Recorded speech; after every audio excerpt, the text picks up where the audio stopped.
de hacer un podcast, nos hemos atrevido a traer gente muy chévere. Hoy traemos, yo creo que uno de esos invitados con una carrera o una vida que sí que me parece una aventura dedicarse a eso, y muy chévere lo que vamos a hablar hoy. Estoy con Juan Pablo Silva. Un aplauso para Juan Pablo. Juanpa es diseñador, ¿sí? Y se dedica al cómic. Juanpa, bienvenido a Fabricantes de Historias, hermano. Hola, muchas gracias por la invitación, Juan Pablo y tocayos. Y Sí. pues nada, gracias por este espacio y gracias por, pues obviamente, abrirme este momentico aquí en este podcast. No, y chévere porque hace rato lo quería invitar. O sea, usted estuvo entre los primeros de la lista cuando empecé a armar la gente que iba a invitar, porque pues a mí me parece muy bacano lo que usted hace, porque no hay mucha gente en o por lo menos que yo conozca, o que uno ande así por la calle y le diga, oiga, ¿usted conoce un man que haga cómics? No, es muy raro.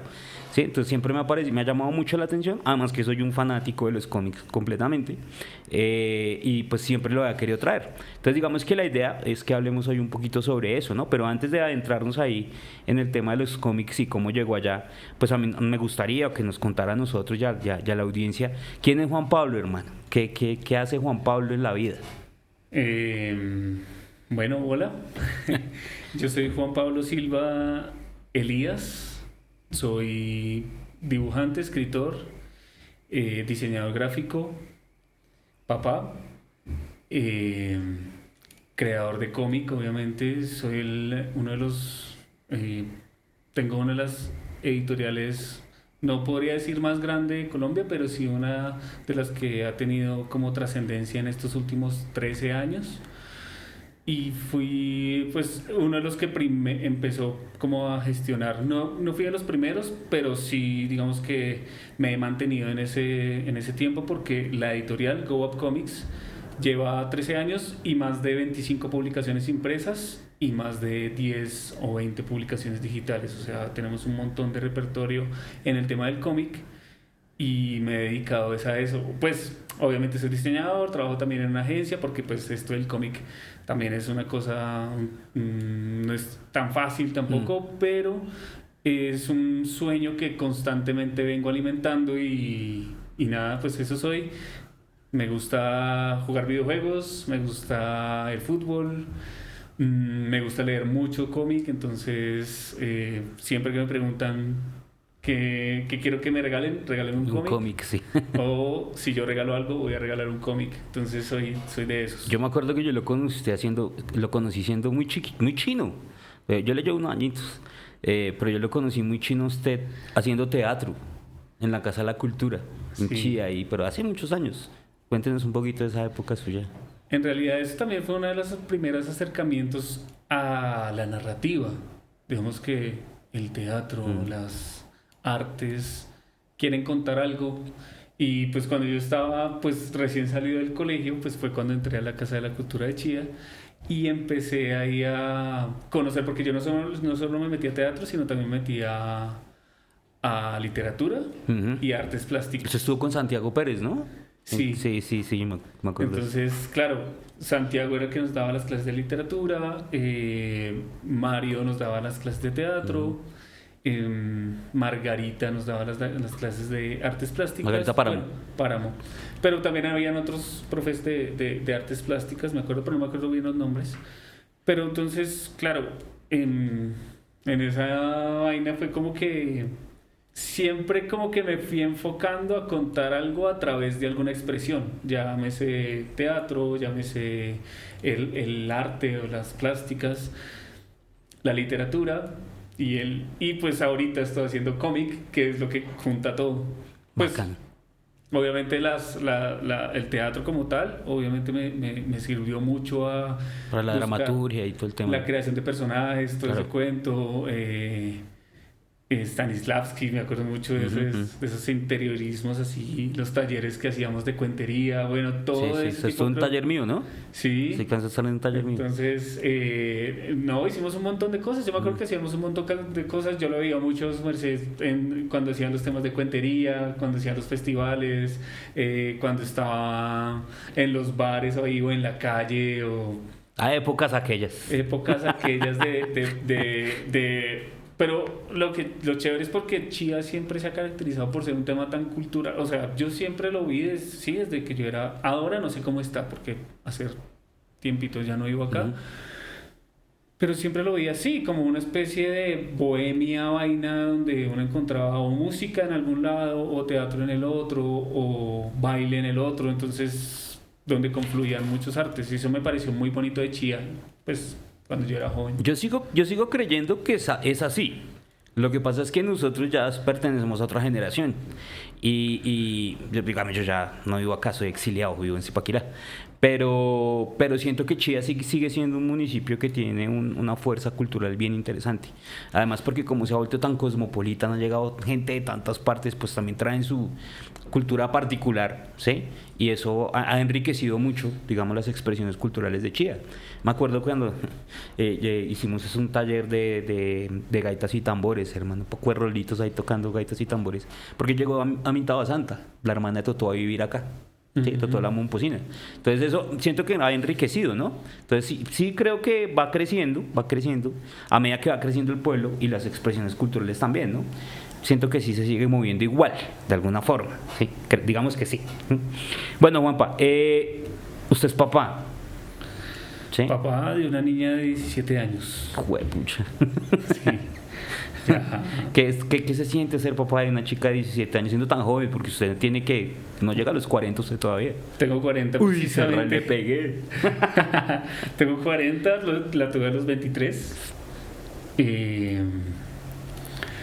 Nada, es una cosa que es es un constante aprendizaje. Yo le digo a mi hija que ella me ha enseñado mucho, porque al momento de entender, creo que es como la manera más pura en la que uno puede entender a alguien siendo papá. O sea, como que uno mira sin juzgar, a veces como mira todavía, o sea, estoy en ese punto, ¿no? Porque de pronto en 3 años digan, no, esa china me sacó la Sí, piedra y sí, ya sí. no, mentiras.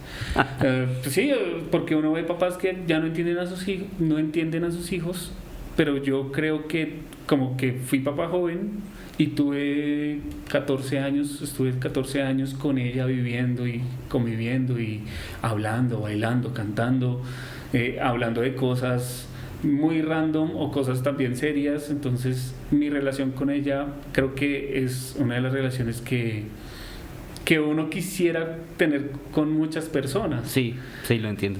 Entonces cuando uno tiene un hijo, en mi caso mi hija, pues además uno puede, creo que antes los papás como que se cerraban mucho a sus vulnerabilidades, o sea, como que los papás no podían decir lo que sentían porque obviamente tenían que tener un estatus frente al hijo, pero creo que como yo lo he manejado hasta el momento, yo muestro mis vulnerabilidades a mi hija porque pues somos humanos. Hace parte, sí. Pero entonces uno antes veía como esa relación del papá o la mamá la veía en cierto nivel, y entonces siempre fuerte, siempre siéndole, siempre como se pintaban los papás antes, ¿no? Como que yo no me contacto, no es que quisieran no acercarse a los hijos o lo que uno tiene en eso en ese imaginario, pero sí era como más difícil el acercamiento. Con mi hija es diferente. Ella me ha ayudado a colorear cómics. Eso le iba a preguntar. Dibujamos. Ella tiene su lado artístico, su lado expresivo, pero también tiene su propia personalidad, que no es la mía, ni es la de la mamá, sino es su propio mundo y que se deja conectar conmigo. Pues en algunos puntos jugamos Play juntos, entonces es una chimba. Es como una... no quiero como parecer... Es una amiguita más, no. Es mi hija, pero también tengo la confianza para que ella me cuente las cosas como Sí, es que ser. yo siento que nosotros somos una generación nueva de papás también, que hemos tratado de entender la paternidad no como ese ejercicio de poder ahí, de estoy encima, de tengo que usted hace lo que yo digo porque yo mando acá, así. Precisamente porque uno se muestra más humano, ¿no? Entonces a mí me pasa mucho con mi chino. De hecho hay un amigo mío que si me ve por ahí, Pablo Andrés Delgado, lo felicito porque fue papá hoy, un amigo puentero por allá del Valle del Cauca, y me decía, papá, ser papá es difícil. Y yo le dije, pues mano, como todo en la vida, porque uno no viene con un manual, hermano, y cada chino es diferente. Si eso es como si uno se comprara un carro nuevo y usted lo va a andar, hermano, y si nunca lo ha cogido, eso es una cosa loca. Pero entonces, digamos en el caso, yo le decía al man, parce, usted lo que se está ganando ahí es un compañero de aventuras en el tiempo, ¿sí? Con mi hijo yo lo veo así, soy su papá. Y si me toca ser el papá y ser serio y decirle, bueno, hermano, la estás cagando, sí, yo lo hago. Pero si nos podemos divertir y joder, y a mi chino le gusta mucho la música, entonces nos ponemos a tocar y él se sienta con su guitarra y yo con la mía, ¿sí? Entonces eso es muy bacano. Y eso nuestros papás no lo hacían, con esa naturalidad, ¿no? Entonces digamos que yo siento que sí se disfruta mucho. Le preguntaba lo de su hija porque, y digamos, evidentemente para uno como artista, pues el hijo termina convirtiéndose en una ayuda, en un motor, inclusive a veces hasta en inspiración de cosas que uno hace. ¿Usted ha sentido que su hija se ha convertido en eso en algún momento? En inspiración, pues no sé, yo me inspiro para hacer los cómics en otras cositas, pero sí es como, no sé, yo veo ahorita, cuando ella me acompaña a muchas ferias. Ahorita vamos para el Sofa, que es en octubre, en la próxima semana. Y ya como que quiero que conozca un poquito lo que se hace. Uh-huh. Pero cuando yo empecé a hacer los cómics y eso, digamos que no pensaba, porque mi sueño siempre fue hacer cómic. Entonces ella sí me ayudaba cuando era niña, entonces me ayudaba a empacar los cómics, a ponerlos en bolsitas, entonces la ponía a trabajar. Porque estaba chiquitica, entonces se me acercaba, pues como de 7, 8 años, me decía, ay, ¿qué te ayudo? Y yo, pues, ayúdame a empacar cómics. Entonces, cuenta 20, hasta que se aburría. Entonces hacía 20 cositos y se aburría y ya. Bueno, o ya. le cobran a uno estos benditos. No, hace poco, no, en el 2021, bueno, en pandemia. Le conseguí un iPad, saqué otro cómic y le dije, hijita, si quieres me ayudas a colorear mi cómic, me ayudas a colorear, a poner los colores planos y yo le doy las sombras, etcétera. Y me dijo, bueno, no me pidió dinero, pero yo le dije, te voy a pagar, porque sí. ese es me tienes que entregar en... O sea, yo todos los días te voy a preguntar cómo vas con mi proyecto, porque pues yo dibujo y te lo entrego y tú me lo coloreas. Entonces cada semana le iba a preguntar, bueno, ¿cómo vas con las páginas que te entregué? No, bien, ya aquí. Entonces yo le enseñaba, ahí empezó a aprender a usar los programas, me daba los colores planos, yo le decía correcciones, le dije, no, ahora manejemos estos colores, este así o este así. Y así fuimos trabajando y fue chévere porque fue un trabajo entre los dos, inclusive el cómic pues obviamente tiene sus créditos como asistente de color. Okay. Me dijo, ay, pero colorista no, y yo no, porque yo puse el resto de color. Entonces tú eres asistente de color, me ayudaste a poner los flats, eso se llama como color plano, y yo hice el resto, las sombras, los volúmenes y todo. Entonces tú fuiste mi asistente de color. Muy bacano. Entonces, chévere. Entonces es una experiencia para ellos súper linda, ¿verdad? Sí, claro, además que es... pues digamos que como son también niños, en ese momento tenía 13, 14 años. Son más pequeñitos, entonces no dimensionan de pronto la importancia que está, o sea, porque le gusta, pero al mismo tiempo es como que, sí, saqué un cómic. Sí. Como siempre me he visto publicar cómics, es como eso que... es breve. Eso es normal, eso sí, es como... Sí, eso se hace ya, ¿sabes? Yo a mi chino lo puse este año a presentar una función del Festival de Cuentería, la de niños. Y el man salió allá con una propiedad y no sé qué, pero él estaba jugando, hermano. ¿Sí? O sea, él no entendía lo que había, la dimensión de todo lo que hay detrás de montar una función y todo lo que tiene la preproducción y todo el rollo. Él salió allá a disfrutarse esa vuelta, hermano, y contó hasta cuentos, ¿sí? Entonces el man está jugando. ¿Sí? Bacano que entiendan, digamos, las responsabilidades también desde el juego, ¿sí? Exacto. Porque no la van a ver así como, ¡ay, qué mamera esta vuelta! Así. Entonces yo le decía, hermano, así uno tiene que hacer todo en la vida, divirtiéndose. ¿Sí? Exacto. Eso es lo que hay que hacer, hermano. Salga y diviértase allá. Sí, Entonces, fue una experiencia. Eso sí me cobró de una, pero bueno. No, yo le pagué. Yo le pagué. Sí, yo le pagué sin miedo. Con un Optimus Prime le pagué. Bueno, Juanpa, hablemos un poquito ya sobre su trabajo como escritor, dibujante de cómics. ¿Usted cómo llegó a eso? ¿Sí? Y háblenos un poquito ya de su obra, de lo que usted ha hecho como dibujante, como productor de cómics. Bueno, ¿cómo llegué al tema de los cómics? Desde chiquito, pues yo viví, a los 11 años nos mudamos a Cachía y cruzando la Pradilla había como una librería. Ujú. Entonces en esa librería fui que conocí el primer cómic que vi, o sea... ¿Garabato? ¿Cómo? ¿Garabato? No. Creado por la pareja, pero no me acuerdo el nombre de la... No, creo que es que la que quedaba ahí al lado del Sí. conjunto este... Que ven como unos conjuntos en un segundo piso y abajo ahí ven como unos localcitos. Sí, ahí al ladito de donde queda Oaxaca. Eso, Sí, por ahí, Garabato. por esos lados. Garabato se llamaba esa librería. Entonces,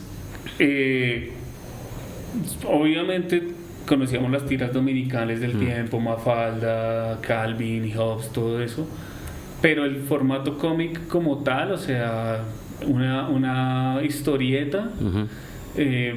no se veían tanto, o sea, era como difícil. Entonces cuando, claro, ahí encontré a Spider-Man, encontré un Spider-Man con Venom, era esos cómics importados por la editorial Beat. Sí, yo tengo unos por ahí. Entonces sí, en esa época se encontraba mucho, o sea, importaban muchos de esos cómics. Me encontré ese Spider-Man y yo, uy, qué chévere. Entonces fue como una introducción al cómic en donde empecé a conocer los personajes, obviamente complementado con la serie animada, todo ese cuento. Entonces uno veía, pues uno también veía Dragon Ball y todo ese cuento, pero a mí me gustaba Spider-Man. Entonces en el colegio dibujaba Spider-Man, dibujaba Venom, dibujaba todos esos personajes. Solo tenía un cómic de Spider-Man, eso sí, porque no... O sea, llegaban como muy Sí, aleatorios, era muy difícil. como Sí. seguir una secuencia de lectura Muy era muy difícil. difícil, pero entonces uno compraba los que iban llegando. Spawn, por ejemplo, cuando llegó Sí, yo tuve un Spawn entonces- también, y severo. luego salió la película de Spawn, Sí. y era como, oh, fue Spawn. Entonces ahí empecé desde pequeño empecé a como hacer cuenticos de Spawn. O sea, creando mi personaje, Sí, pero vestido de Spawn. O sea, Severo. como copiar que hace parte del crecimiento de un artista, empieza como cogiendo lo que Sí, encuentra. el cover para el músico. Sí, entonces entonces empieza cogiendo eso, a intentar. Obviamente como no había visto el cómic, o sea, primero vi la película que encontrarme un cómic de Spawn. Sí. Entonces vi la película y yo, uff, qué chimba, hizo un pacto con el diablo y el diablo le dio poderes y todo ese cuento. Entonces los púas y las cadenas y todo ese cuento. Era una cosa como bien chévere. Entonces, no, un personaje que no sea... Más es pues, medio antihéroe, ¿no? Al Simons, que es Sí. un afroamericano de Estados Unidos, un ex soldado, pues porque no un soldado colombiano pero era la misma, Sí. la misma estructura, Misma trama. la misma estructura de la historia, sí, la misma trama, pero con un personaje latino, un ex capitán o lo que sea. Severo. Pero pues claro, mis dibujos ahí, esos fueron los primeros acercamientos que tuve al cómic y a empezar a dibujar. En la universidad tuve después la oportunidad como en la universidad pues era diseño gráfico, era la carrera de diseño gráfico, entonces teníamos diferentes tareas. Una era el tema de la ilustración, entonces coger un texto e ilustrarlo, o hacer una caricatura, o hacer hacer diferentes ejercicios para visualizar lo que se conceptualizaba en el texto. Entonces esos ejercicios eran chéveres porque pues yo sacaba diferentes cositas, pero cuando me daban la oportunidad de invéntate algo, hacía algo relacionado a un cómic, hacía algo, entonces hazte un cuento de esos que son como libros que se mueven, como pop-up. Pop art. Hice la historia del caporal y el espanto. Ay, qué El chimba. poema llanero, pero adaptado a cómic. Y qué chimba. Y en pop-up. Entonces, obviamente, hacía la narrativa, todo el cuento, el personaje moviendo su mano, con toda la. Yo me imaginaba, porque, pues, en esa época, yo no sé, me gustaba hartísimo la música llanera, pues todavía me gusta. Pero estaba como, yo dije, uy, si el caporal espanto se ve la Además que historia. esa narración de Juan Harvey Caicedo es una cosa loca, hermano. ¿Sí? Entonces dije, no, esa es severa historia y hay que hacerla. Entonces, claro, hacía esos ejercicios ilustrados o narrativos o lo que sea, y todo como que todo me encaminaba al cómic. O sea, todo me encaminaba a contar algo a través de.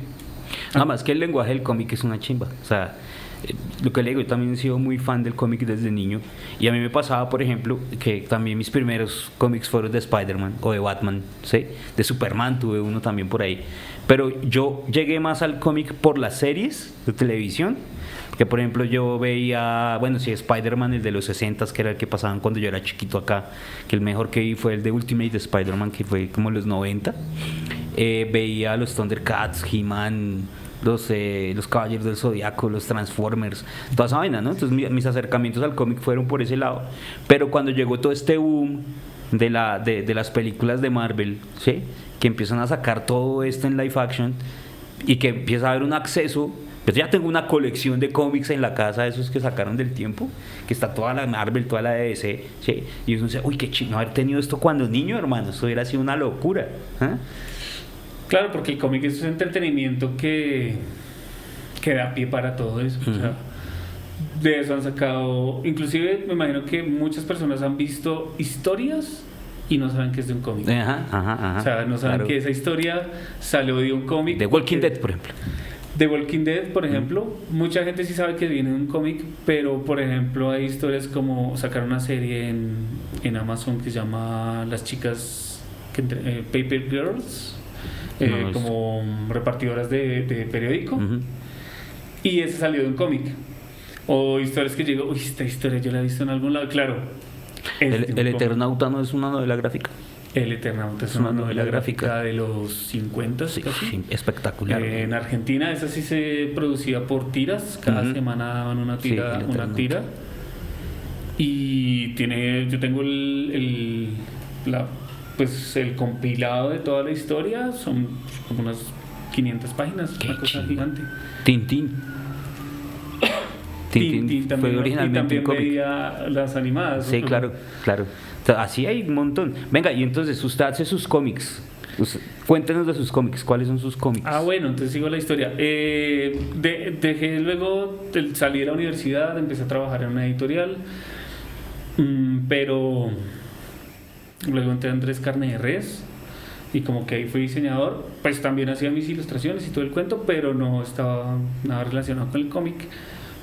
Ya muchos años después, cuando ya tuve a mi hija y mi hija estaba pequeñita, como de 2 años, algo así, íbamos a las ferias del libro, y en las ferias del libro me encontraba con los cómics que habían colombianos en ese momento, que era por un lado Sambo Dende, Dream Tales Comics, que era una editorial ahí de cómic que entregaban los discos, eran como CDs y uno lo ponía y leía el cómic en un PDF, sí, ya sé cuál es. o en un flash o algo así.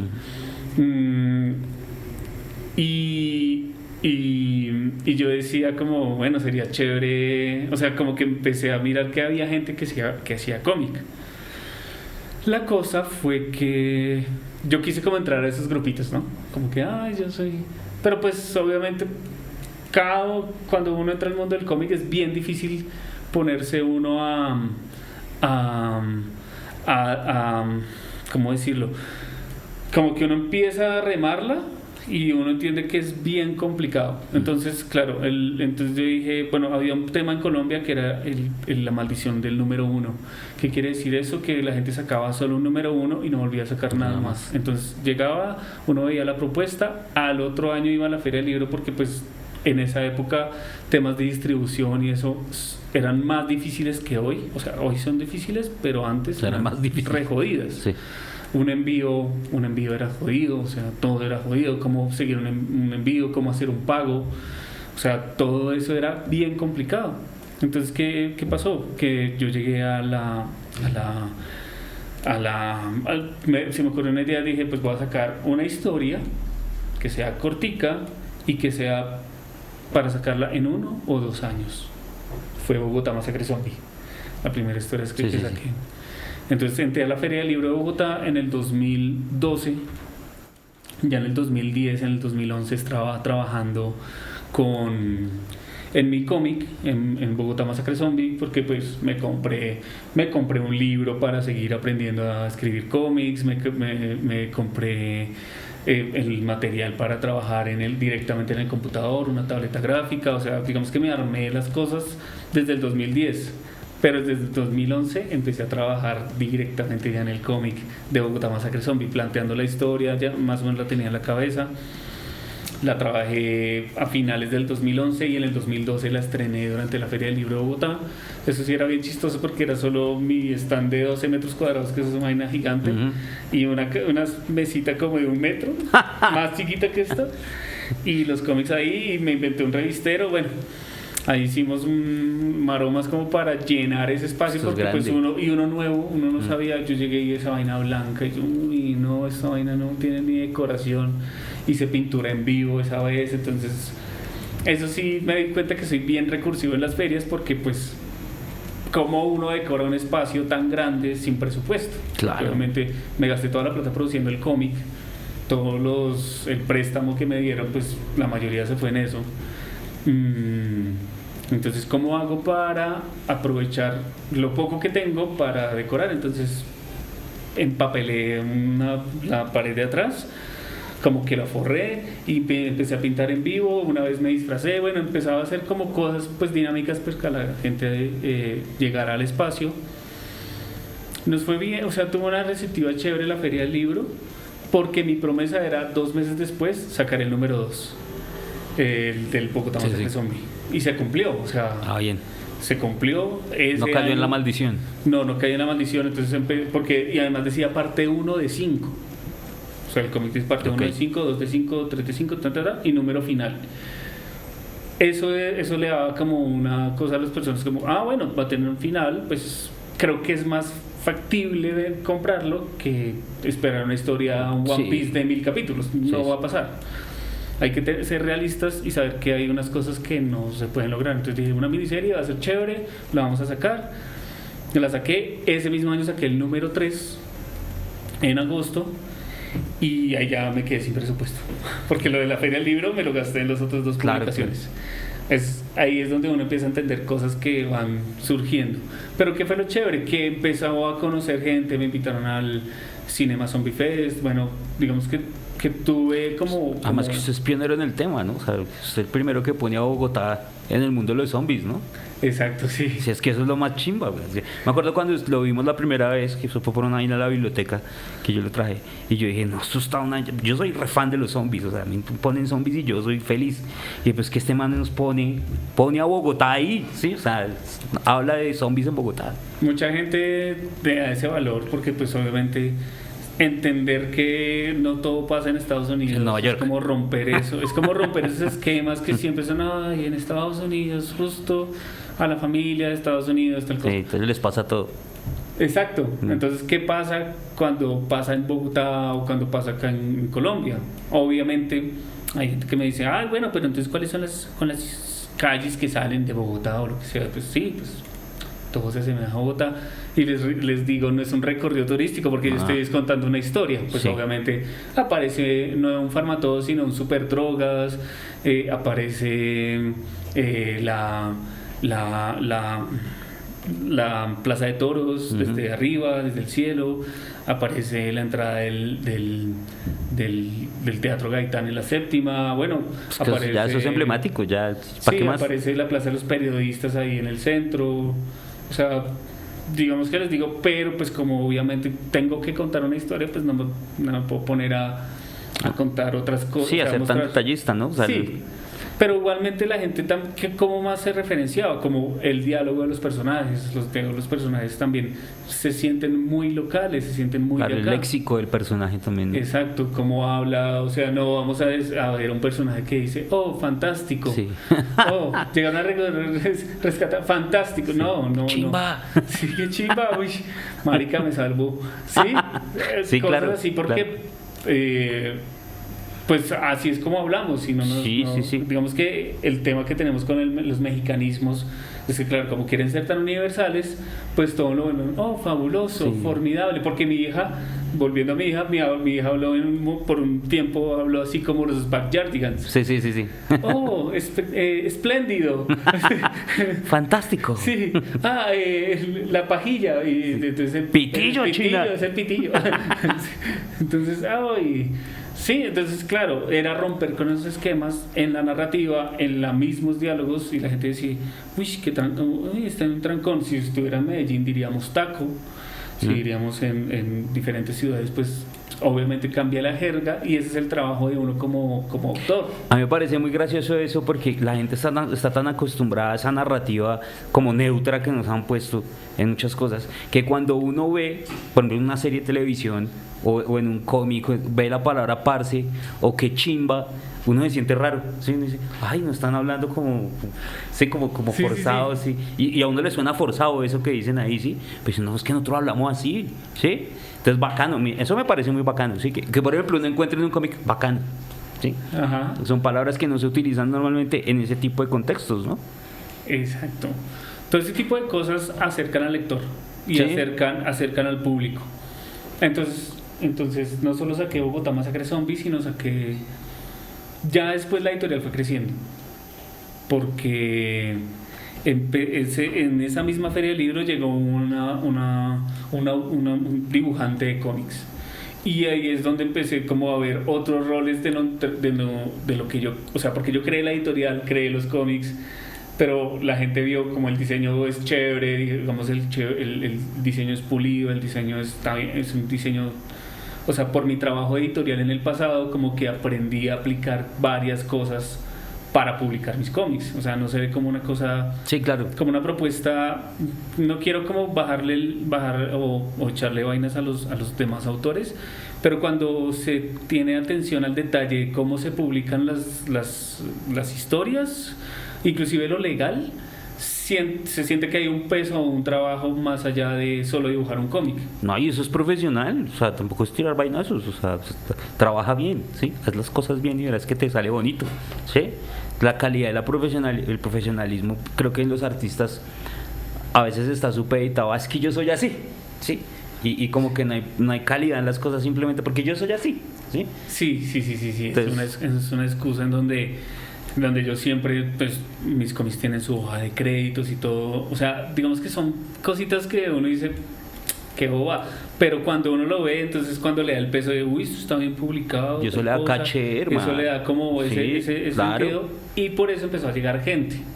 Porque claro, vieron que había una gran producción editorial, pues solo estaba yo, este pechito. Entonces era como, bueno, entonces me gustaría entrar a tu editorial, me gustaría entrar me gustaría proponerles una historia o lo que sea. Entonces empezó a llegar gente interesada en contar sus propias historias. Y eso fue otro reto para mí, porque obviamente yo desde el inicio le puse Go Up Comics precisamente por eso, porque yo no quería que fuera Juan Pablo Comics y solo hacer mis cómics, pues estaría ahorita solo vendiendo mis cómics de zombies, de superhéroes o lo que sea, y ya.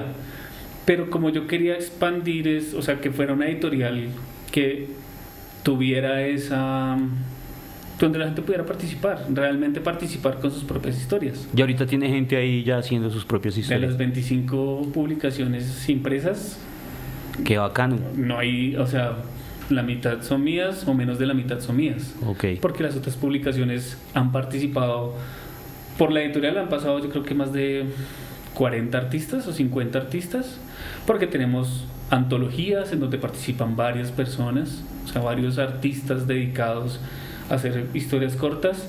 Tenemos antologías, tenemos historias, mini historias de 3 capítulos en donde participan también 4 o 5 artistas, otras en donde participa solo 1 o 2.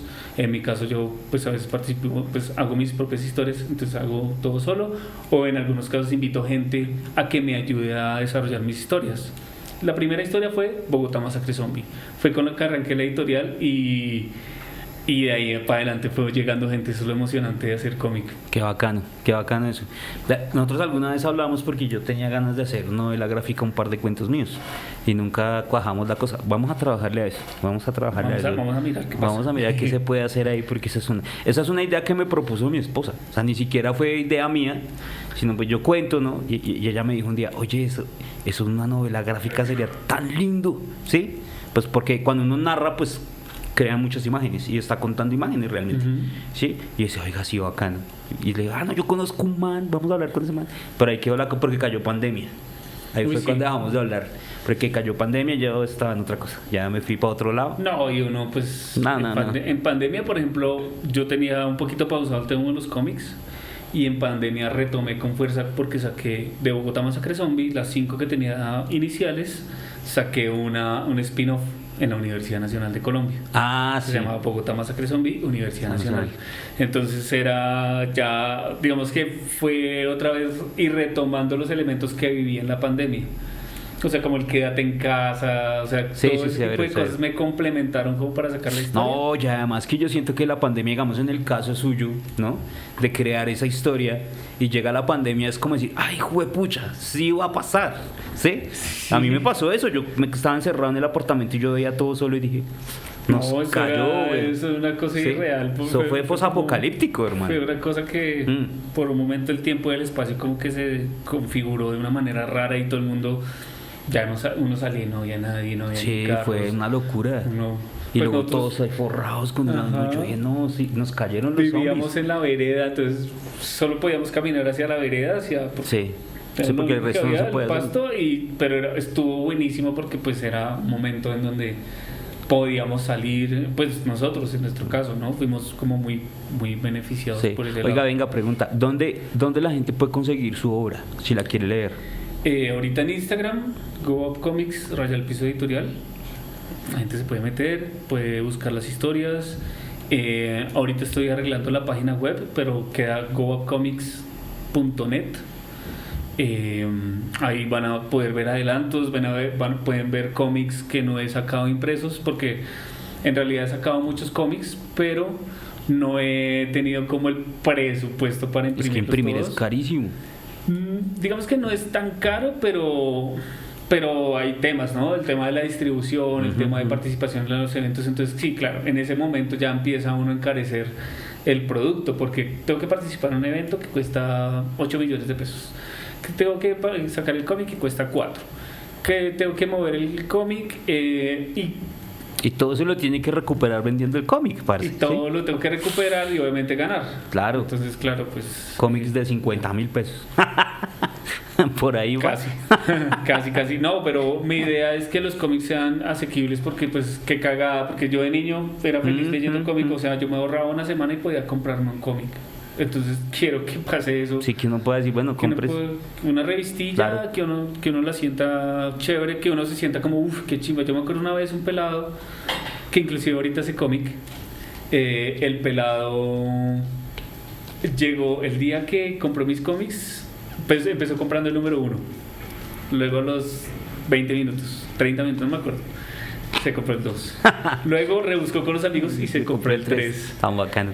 Entonces, claro, es una cosa que lo anima a uno porque uno dice, oiga, qué nota que yo pueda influenciar a otros pelados a hacer cómic. Y le mando saludos si llega a ver este video, pues se llama Steferic, tiene también su proyecto de cómic, o sea, tiene su propia editorial donde él es el Toca autor. invitarlo.